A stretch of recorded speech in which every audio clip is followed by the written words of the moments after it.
नमस्कार दोस्तों, स्वागत है आपके अपने YouTube चैनल आकाश ग्लोबल स्टडीज़ पर। दोस्तों, आज के सेशन में हम मेंटल एप्टीट्यूड मानसिक अभिरुचि में पुलिस प्रणाली को चैप्टर को पूरा करेंगे। इसमें हमने स्टार्टिंग में इसका इंट्रोडक्शन बता दिया था, सारी चीज़ें आपको क्लियर करके बता दी थी।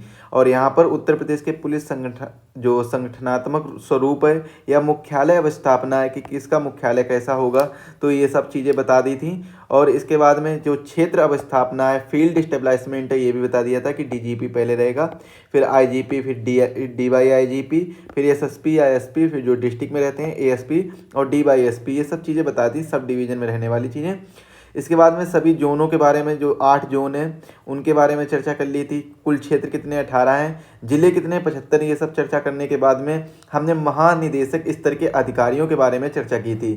तो आज के सेशन में हम इस सेशन को आगे बढ़ाएंगे, पुलिस प्रणाली चैप्टर को आगे तक ले जाएंगे और आज के सेशन में हम इस चैप्टर को एंड कर देंगे। इसके बाद अगले सेशन में हम क्वेश्चन आंसर डिस्कस करेंगे।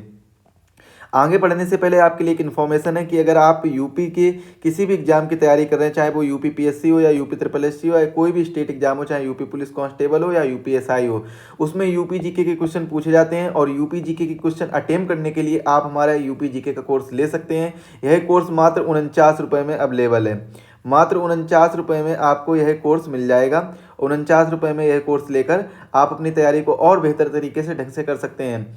और अधिक जानकारी के लिए डिस्क्रिप्शन बॉक्स चेक कर सकते हैं। डिस्क्रिप्शन बॉक्स में कोर्स की लिंक दी गई है, तो कोर्स की लिंक पर जाकर क्लिक करके वहां से आप कोर्स ले सकते हैं। गूगल प्ले स्टोर पर एग्जाम वेब एप्लीकेशन अवेलेबल है, वहां से डाउनलोड कर सकते हैं। अधिक जानकारी के लिए आप हमारे इन नंबर दिए गए नंबरों पर कॉन्टैक्ट कर सकते हैं। व्हाट्सएप पर कॉन्टैक्ट करिए, आपको ज़्यादा से ज़्यादा इन्फॉर्मेशन मिल जाएगी। चलिए सेशन को स्टार्ट करते हैं। बात करेंगे महानिदेशक स्तर के अधिकारियों के बारे में। तो ये जो महानिदेशक स्तर के अधिकारी हैं, जैसे अपर पुलिस महानिदेशक हो गया, तो इनके पास जो विभाग रहता है वो तकनीकी सेवाओं का विभाग रहता है। अब ये किस जिले में ज़्यादातर रहेंगे, तो लखनऊ में रहेंगे, यानी राजधानी क्षेत्र में ज़्यादातर रहेंगे। अपर पुलिस महानिदेशक इनके पास अभियोजन रहेगा। अपर पुलिस महानिदेशक इनके पास सहकारिता एवं कृषि प्रकोष्ठ अपर पुलिस महानिदेशक के पास ही रहेगा। उत्तर प्रदेश नेपाल सीमा पुलिस, ये सभी चीज़ें रहेंगी। तो अपर पुलिस महानिदेशक के पास देखिए क्या क्या रहेगा: भ्रष्टाचार निवारण संगठन, अग्निशमन सेवाएं, प्रांतीय सशस्त्र सेवाएं, रेलवे पुलिस विभाग, कार्मिक विभाग, अपराध एवं कानून व्यवस्था विभाग, प्रशिक्षण विभाग, पुलिस प्रशिक्षण महाविद्यालय तृतीय और पुलिस अकादमी, दूरसंचार विभाग और विशेष जांच और अभिसूचना एवं सुरक्षा विभाग। इसके बाद में अपर पुलिस महानिदेशक आर्थिक अपराध भी रहेगा। अपर पुलिस महानिदेशक जो कि पीएसी रहेगा, इसका भी मुख्यालय कहाँ पर रहेगा? लखनऊ में रहेगा। मतलब जो जिला में जहाँ पर रहेंगे लखनऊ में रहेंगे। अपर पुलिस महानिदेशक के पास में ही पुलिस मुख्यालय रहेगा जो कि इलाहाबाद में है। और अपर पुलिस महानिदेशक मानवाधिकार रहेगा जो कि लखनऊ में रहेंगे। इसके बाद हम बात करते हैं क्षेत्रीय पुलिस महानिदेशक के निरीक्षक के बारे में, यानी जोनल इंस्पेक्टर जनरल के बारे में चर्चा करेंगे। तो क्षेत्रीय पुलिस महानिरीक्षक अपने अधीनस्थ क्षेत्रों के प्रभावी एवं पर्यवेक्षण अधिकारी होते हैं तथा अपने अपने क्षेत्रों में उप महानिरीक्षकों की यथोचित मार्गदर्शन करते हैं। इनके कार्य तथा शक्तियां किस प्रकार से नीचे दी गई हैं, इनको आप पढ़िएगा। क्षेत्रीय पुलिस निरीक्षक अपने अधीनस्थ परिक्षेत्रों के अराजपत्रित अधिकारियों को स्थानांतरण करते हैं। अपने अधीनस्थ परिक्षेत्रों में नियुक्त कर्मचारियों के प्रतिवेदन, अपीलों एवं पुनरीक्षण याचिकाओं आदि का निस्तारण करते हैं। अपने क्षेत्रों के राजपत्रित अधिकारियों की वार्षिक प्रविष्टि हेतु उनके कार्य के संबंध में अपना मंतव्य पुलिस महानिरीक्षक को उपलब्ध कराना। और इन अधिकारियों में पुलिस महानिरीक्षक भी उप महानिरीक्षक भी शामिल है। अपने अधीनस्थ क्षेत्रों के राजपत्रित अधिकारियों को आकस्मिक अवकाश स्वीकृति करना। ऐसे अन्य कार्य जो शासन या पुलिस महानिरीक्षक द्वारा समय समय पर उन्हें सौंपे जाएंगे। उप महानिरीक्षक के बारे में डिप्टी इंस्पेक्टर जनरल के यानी डीआईजी के बारे में चर्चा करते हैं। तो ये जिलों के खंड प्रभारी होते हैं और ये अपने खंड की पुलिस दक्षता के लिए उत्तरदायी होते हैं तथा इनका कार्य जिला प्रशासन का समुचित स्तर पर बनाए रखना। और उप महानिरीक्षक अपने क्षेत्र में अपराध पर्यवेक्षण के लिए उत्तरदायी होता है। इनके कार्य को यह देखना है कि गंभीर विद्रोह से निपटने के लिए समुचित उपाय किया गया है या नहीं। उस जिलों के बीच सहयोग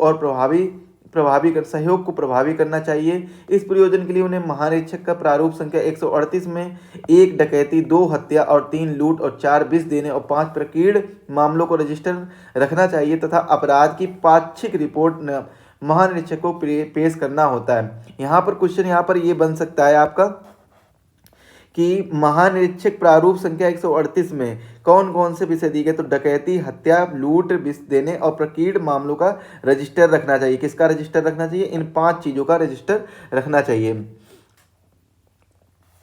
बाकी ये सब आप एक बार पढ़ लीजिएगा क्योंकि काफ़ी इन्फॉर्मेशन है आपको ये यहाँ पर पढ़ने पर मिल जाएगी। ज़्यादा यहाँ से क्वेश्चन नहीं आएगा। क्वेश्चन जब हम प्रैक्टिस करेंगे तो आपको बहुत ही इजी क्वेश्चन पूछे जाएंगे। तो यहाँ से आप देख सकते हैं कि कितने इजी क्वेश्चन पूछे जाएंगे जब हम अगले सेशन में इसका प्रैक्टिस करेंगे।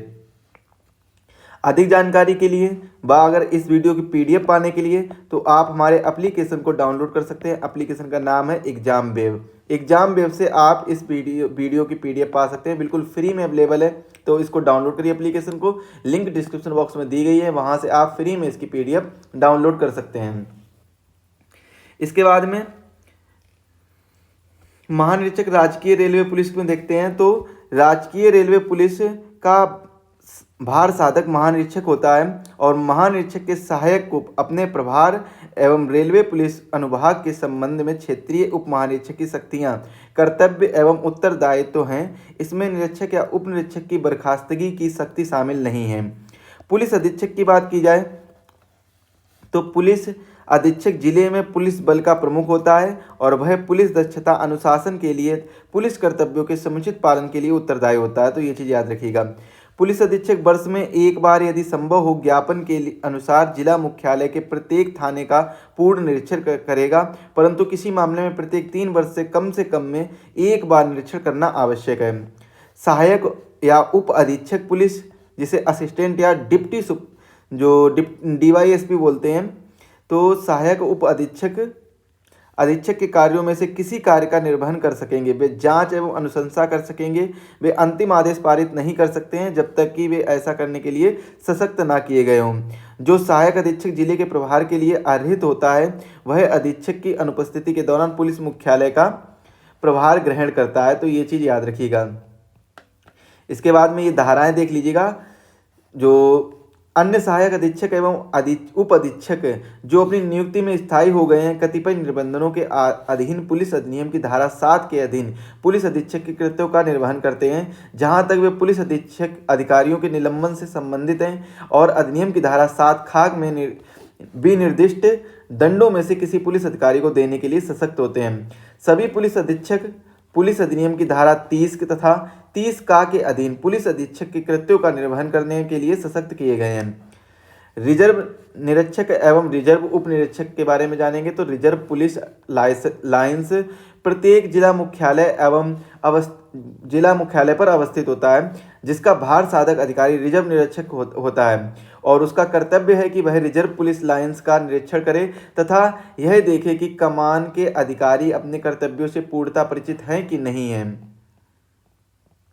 इसके बाद में क्षेत्र निरीक्षक यानी सर्कल इंस्पेक्टर के बारे में जानते हैं तो क्षेत्र निरीक्षक का मुख्य कार्य अपराध का अन्वेषण तथा निवारण का पर्यवेक्षण करना है और वह पुलिस में निवारक एवं खोज कार्यों में समन्वय स्थापित करता है और इस कार्य हेतु वह अन्य क्षेत्रों के निरीक्षक से सहयोग स्थापित करता है। वह यह भी देखता है कि पुलिस तथा विशिष्ट रूप से उसके अधीनस्थ थानाध्यक्ष अपने कार्यों का निर्वहन ईमानदारी और दक्षता से कर रहे हैं कि नहीं कर रहे हैं। अब इनके कार्यों को देखते हैं तो अधीक्षक को क्षेत्र की प्रत्येक घटना के बारे में सूचित करना, असंतोष के कारण उपजी भावना एवं आंदोलन, आतंक व अफवाह की रिपोर्ट जिससे अशांति उत्पन्न हो सकती है, इसको रोकना, प्रारूप संख्या 3 में डायरी रखना, उसमें अपनी गतिविधियां लिखना तथा गोपनीय पुस्तिका रखना जिसमें उन सभी मामलों पर टिप्पणी अभिलिखित करना जिन्हें उन्हें अधीक्षक से ज्ञान में लाना है।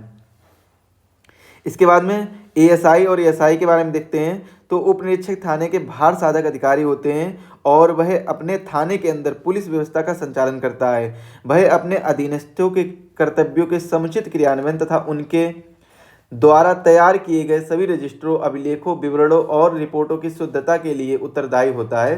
थाने में अग्नि आयुध, उनके संगीनों, कारतूस के थैले तथा भंडार सहित और अन्य सभी हथियार अपने व्यक्तिगत प्रभार में रखता है। तो ये सब चीज़ें किसके ASI और ASI के अंतर्गत होती हैं।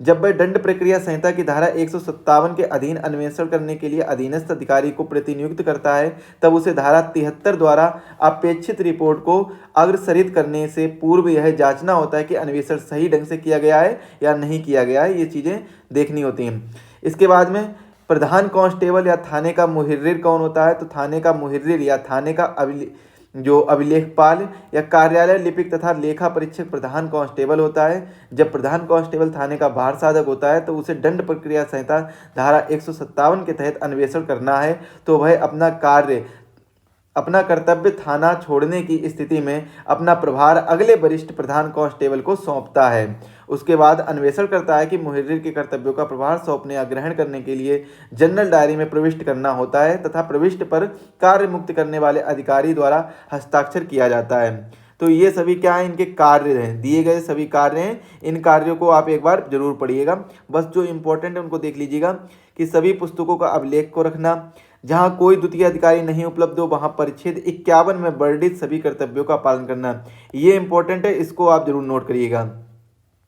इसके बाद में यदि पुलिस अधीक्षक द्वारा मृत्यु समीक्षा करने के लिए विशेष रूप से सशक्त किया गया हो तो दंड प्रक्रिया संहिता की धारा 174 के अधीन मृत्यु समीक्षा करना। तो मृत्यु समीक्षा किस धारा के तहत की जाती है? दंड प्रक्रिया संहिता 174 के तहत की जाती है, 174 के तहत की जाती है। गाँव की चौकीदारी की उपस्थिति में अपने बोर्ड पर लिखना। इसके बाद में प्रधान कांस्टेबल चौकी का भार साधक, जो चौकी का भार साधक होता है, चौकी का प्रधान कांस्टेबल अपने प्रभार के तहत सिपाहियों के व्यवस्थित आचरण तथा अनुशासन के लिए जिम्मेदार है। वह उनका प्रतिदिन प्रातःकाल तथा सूर्यास्त पर निरीक्षण करता है। यदि सिपाही अपना काम ठीक से नहीं कर रहे हैं तो उन्हें कर्तव्य पालन के लिए कहेगा। अब वह थाने के भार साधक अधिकारी से लगातार संपर्क बनाए रखता है, उन्हें संज्ञेय अपराधों और महत्वपूर्ण घटनाओं की तत्काल रिपोर्ट करता है तथा अधीक्षक द्वारा निश्चित अंतराल पर अपने अधीनस्थों के अनुशासन और उनके कर्तव्यों के निर्वहन की आवधिक रिपोर्ट प्रस्तुत करता है। देखिए इसमें कुछ समझाने वाला ज़्यादा कुछ नहीं है, फिर भी जब हम क्वेश्चन आंसर डिस्कस करेंगे तब डिटेल से आपको सारी चीज़ें क्लियर कराते हुए चलेंगे। आरक्षी या सिपाही किसे कहते हैं, कांस्टेबल किसे कहते हैं, इसके बारे में चर्चा करते हैं।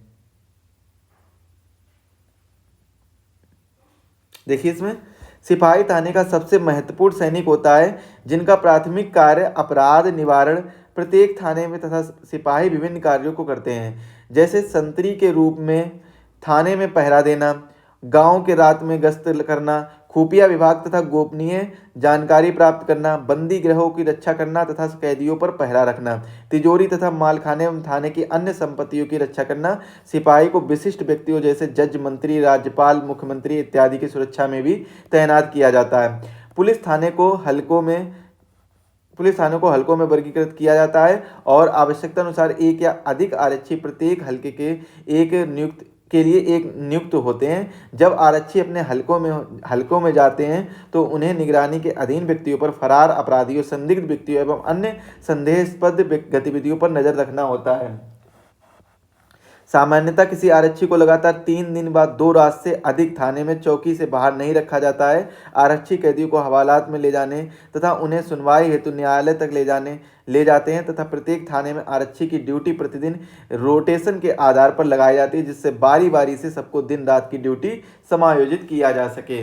तो आज के इस सेशन में बस इतना ही रखते हैं। अगले सेशन में हम परीक्षा उपयोगी महत्वपूर्ण प्रश्नोत्तर को करेंगे, जिसमें हम प्रीवियस ईयर क्वेश्चन को देखेंगे कि कौन कौन से क्वेश्चन कब कब आए हुए हैं, तो इन सभी को हम देखेंगे। इसके बाद में कुछ और इंपॉर्टेंट क्वेश्चन देखेंगे जो आ सकते हैं आगे वाले एग्जाम में। तो आज के सेशन के लिए बस इतना ही रखते हैं। अधिक जानकारी के लिए आप हमारे नंबर पर कांटेक्ट कर सकते हैं 7905407400 पर आप कांटेक्ट करिए, यहां से आप अधिक जानकारी प्राप्त कर सकते हैं। यूपी जीके का कोर्स पाने के लिए डिस्क्रिप्शन बॉक्स में लिंक दी गई, वहां से आप जाकर यूपी जीके का कोर्स मात्र 49 रुपए में पा सकते हैं। रिकॉर्डेड वीडियो मिलेंगे और आप जल्दी से अपना कोर्स पूरा करिए, जिससे आपके मार्क्स और अच्छे आ सकें। मिलते हैं अगले वीडियो में, तब तक के लिए आप सभी को धन्यवाद। सभी लोग